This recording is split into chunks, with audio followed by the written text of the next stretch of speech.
Welcome back to another video on my channel, and this video is about night photography, so long exposures with the brand new Leica M11. The game plan for this video is the following. We'll grab the camera, we'll go to the car, we'll drive outside of Zurich, somewhere along Lake Zurich, where we get a nice overview over the landscape and the lake and the night lights around the lake coming from the villages.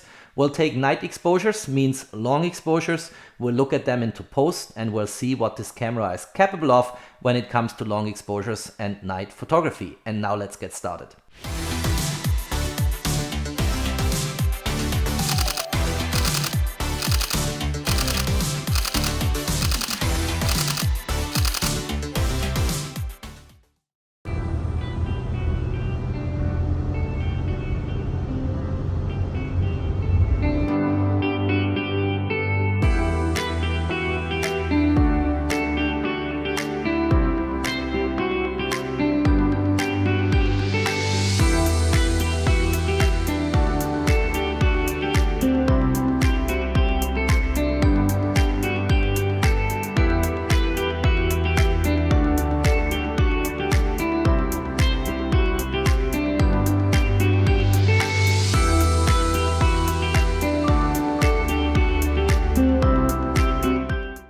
Here's one of the shots from that night shooting here, and I want to make a few comments on that image. First of all, I did shoot with the APO-SUMMICRON-M f2.0 35mm aspherical lens, and that's one of my most favorite lenses in the Leica M-Lens lineup. And I made a statement in a video some time back that this might be the only lens you need, and I think is the best lens you can have in the Leica M system, and then is in particular, of course, also a perfect lens for the new Leica M11. My shooting parameters are as follows. I went for a 30-second exposure and I stopped down the aperture for a wide depth of field. The number I have 13 here in the metadata is wrong, like always. And on the ISO, I used an ISO of 64, which is the lowest ISO value you can choose on the Leica M11, in contrast to the Leica M10R, where the lowest ISO value is an ISO of 100. Now, there are several observations I made when looking into this image in post. First of all,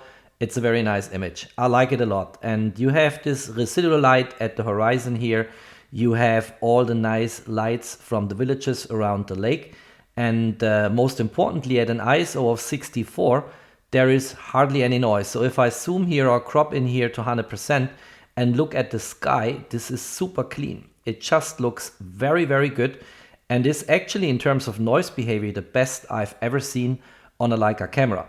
The second observation I want to make here is the level of detail and the sharpness this newly developed sensor on the Leica M11 is delivering here. For instance, looking at that farmhouse here, you even can read almost the signs here on that building, and you have a pinpoint sharp image. If we go through that image for a moment, look for instance at the trees here, at the structure of the snow, and if you see this, this is just mind-blowing. And this is, again, I repeat myself, the best I've ever seen on a Leica sensor, period. Here, for instance, is a mountain or a hill close to Zurich. It's called Uetliberg. You have antennas there, and you see every tiny little detail as if you would look into that scene in real life. I also tried exposure bracketing on the new Leica M11 in that night shooting situation overseeing Lake Zurich. And for this, you go into the menu and you go to drive mode, and on drive mode you go all the way down. See, you come from single here, then you go all the way down to exposure bracketing. And in exposure bracketing, you have the choice between 5 frames and 3 frames. I went for 5. You can also adjust here the EV steps up and down. I went for full stops, and the only thing that's missing here actually is a delay before the bracketing shooting starts. If you want to overcome that lack of a delay before the exposure bracketing starts, you can go for remote shooting with the Leica Photos app, or, which is much more fun, you'd use a classical cable release. So let me screw this into the shutter button here. Let's see how this works. All right, this is firm now. And if I now push that button here, it kicks off the shooting of the exposure bracketing sequence. Just have a look. How much fun is that? Isn't that cool? So much old school, still working like a charm. Let's remove the cable release. I think it's a great option to avoid any shakes and vibrations, because you don't have that delay before the shooting sequence kicks off. When the shooting is done, we can check the sequence in the play menu.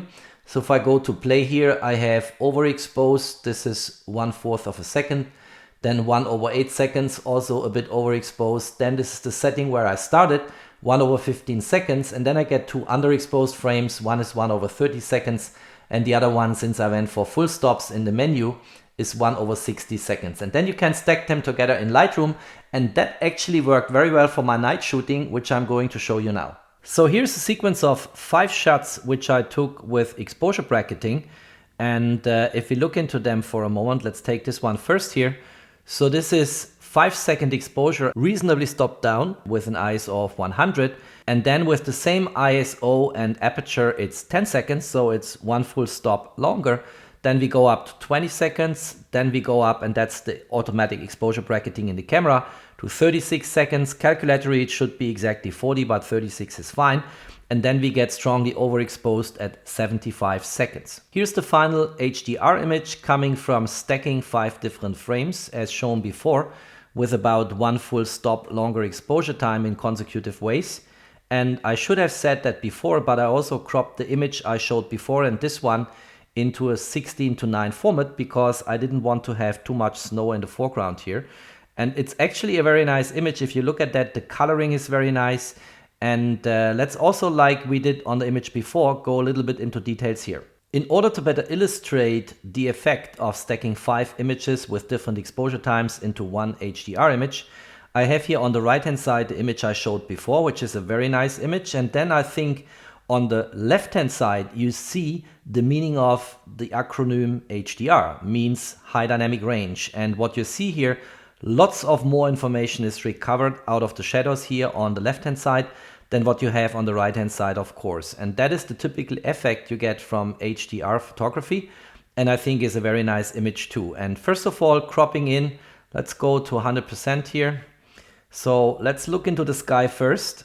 Again, it's a crystal clear image. You don't see any noise here in that HDR image, but in terms of details in the shadows, you clearly see the difference here, for instance, on that farmhouse. And if I would crop in here to 200%, you also see the huge amount of detail you can recover here on that sign, which says in German Viehhandel, and means trading with cows in this particular situation here. So quite nice. Lots of details we get in that image. Of course, also more information in the shadows here on the trees.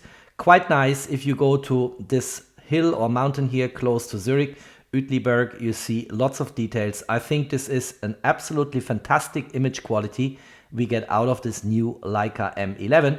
And we get it if we go for single shots on the right hand side, but we get it even more with more information by the nature of the procedure in an HDR image, of course. Since I had the new Leica M11 already in my hands early December, thanks to Leica Switzerland, I spent by now quite some time with that new rangefinder camera. And what I can say is this is clearly the best sensor Leica ever developed. And the sensors before the Leica M11 sensor were already fantastic. And based on that triple resolution BSI CMOS sensor, and BSI stands for backside illuminated, in combination with that new filter technology, is delivering absolutely fantastic image quality. And the next thing I will look into, which I already did but not posted yet, is of course dynamic range of that new sensor. So stay tuned and don't miss that video where I look into more data points on that new Leica M11 sensor. If you liked that video, don't forget to drop me a thumbs up. Thanks for watching, stay safe and healthy, and of course, peace out.